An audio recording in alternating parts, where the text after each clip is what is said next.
장관 후보자 시절 제가 인사청문회를 하고 20년 만에 이제 정보원장 인사청문회를 하게 되어가지고 개인적으로 기쁘기도 하고 또 내정되신 것에 대해서 진심을 축하의 말씀을 드린다. 근데 통일부 장관하고 국정원장은 역할과 기능이 저는 다르다고 봅니다. 그런 면에 있어서 20년간의 인식의 변화를 조금 확인을 좀 하고 싶습니다.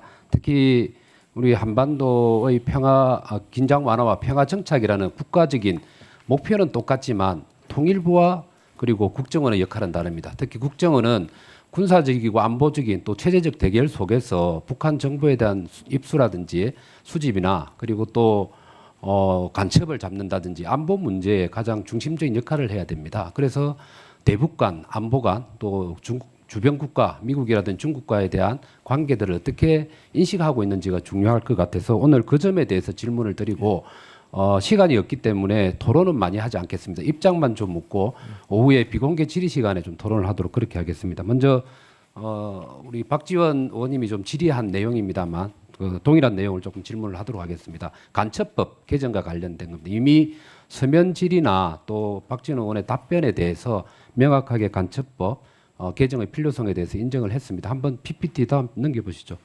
이게 지금 작년부터 해가지고 올해까지 국내로 들어온 중국인들이 무단으로 군사시설이라든지 국가기밀을 촬영한 사례가 엄청나게 늘었습니다. 정확하게는 한 12건이 되고 있는데 그중에서 우리의 안보에 가장 중요한 보루라고 할 수 있는 국정원의 대상으로 해서 2번이나 시도된 경우가 있습니다.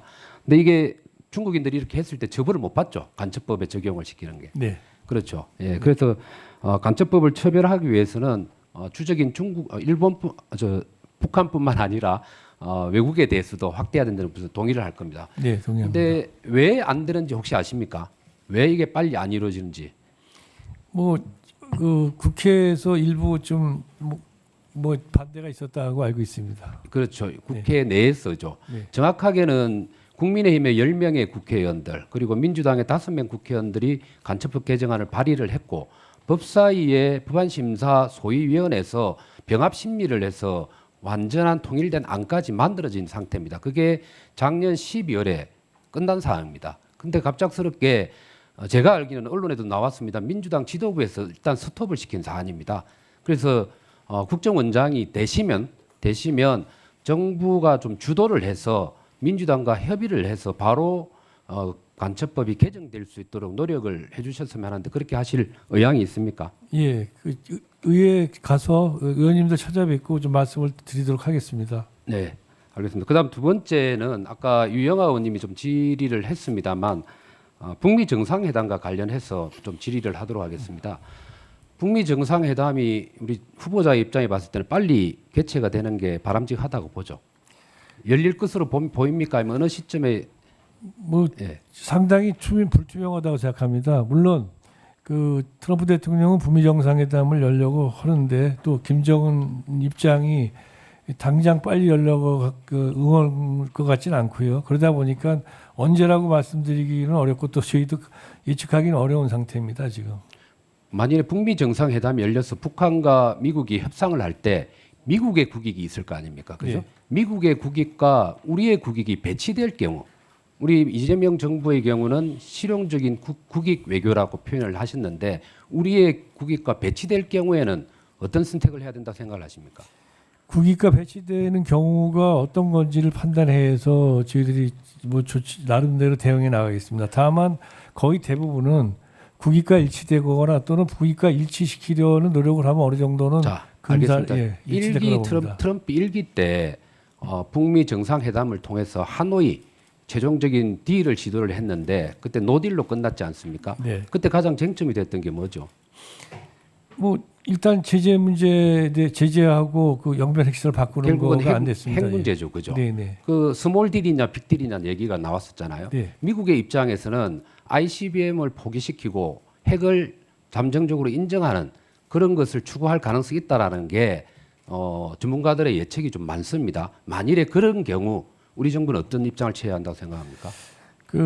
존경하는 의원님, 사실 저는 국정원장이 해야 할 일은 각 부서, 그다음에 대통령실에서 이제 판단해서 만든 정책들, 그 정책의 성공을 위해서 저희가 지원하는 부서지 정책에 대한 입장을 제가 아직까지 이재명 정부가 나와서 입장을 만들지도 않았는데 제가 자, 먼저 밝히는 그러면 거는 아직은 입장이 정리 안 됐다고 해석을 하면 됩니까? 뭐 저희가 지금 자, 제가 첫 청문회지 않습니까? 그러니까 지금 예. 우리 국정원장의 후보자로서 그죠? 방금 미국의 국익과 관련되어서 네. 적극적으로 만일 북한과 딜을 하려고 할 때 우리 국에 손상이 되는 일이 발생을 해도 어떻게 할 것인가는 지금부터 검토를 하신다는 말입니까? 아니 그런 일이 발생하면 저희들이 당연히 조율을 하겠습니다만은 구체적으로 물어보신 사례에 대해서는 지금 제가 그걸 답변을 드릴 만한 그런 위치에 있지 않다는 걸 말씀드린 겁니다. 답변할 위치에 있지 않다. 자, 일단 그까지 알겠습니다. 나중에 오후에 질의하도록 하고요. 다음 질문을 좀 하도록 하겠습니다. PPT 띄워주시죠. 그 안미경중이란 단어, 안미경중이란 단어 들어보셨죠? 네. 어떻게 생각하십니까? 뭐 저는 그렇게 그닥지 동의하지 않은 단어지만 지금은 많이 더 쓰고 있는 것 같습니다. 동의하지 않는다는 게 어떤 의미입니까? 경제적으로 서로 나름대로 밀접한 교류가 있으면 일정하게 안보적 이해도 같이 따라갈 수밖에 없다라고 보기 때문에 정확하게 논리적으로는 맞지 않지 않나 이런 생각을 하지만 일반적으로 그냥 국민들이 보실 때 너무나 확 들어오는 그런 개념이기 때문에 쓰시는 게 아닌가 이렇게 생각합니다. 그러니까 일반적인 수준에서 생각했을 때는 네. 나름대로 이해가 간다. 네. 이 말씀이시죠. 네. 근데 한번 미국은 지금 안미 경중에 대해서 우리 정부에게 어떤 입장을 요구하고 있습니까?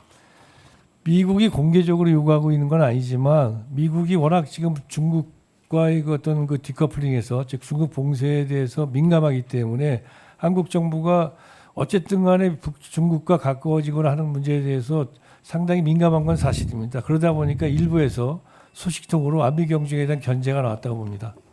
예, 교수님. 한번 자료 PPT를 한번 보시면요, 중국과는 경제가 중요하다는 이유로 미국이 한국과의 관계를 긴밀히 하려고 할 때 중국을 버릴 수 없다라는 그런 주장을 하는 논이 있는데 이게 한번 자료를 보시면 2023년도 보면 30년 만에 대중국 무역 수지가 적자가 이루어진 적이 있고요. 그다음에 대미국 수출 증가가 지속적으로 늘어나고 있는 상태입니다. 그리고 아시다시피 앞으로 국제 경제나 통상에 있어서 반도체라든지 AI와 같은 첨단 기술 산업과 관련된 부분이 중요하게 되는데 그것을 주도하는 건 미국이죠, 그죠? 예, 그렇습니다. 그런 의미에 있어서 만일에 미국과의 관계가 틀어지게 되면 경제도 손상이 오고 안보도 손상이 온다고 봐야 되지 않겠습니까? 예, 미국과 관계가 틀어지지 않게 하면서도 우리 통상국가이기 때문에 이 풀 저 풀 다 뜯어먹고 살아야 되지 저희가 한쪽 풀만 뜯어먹고 살 수 없다고 생각합니다.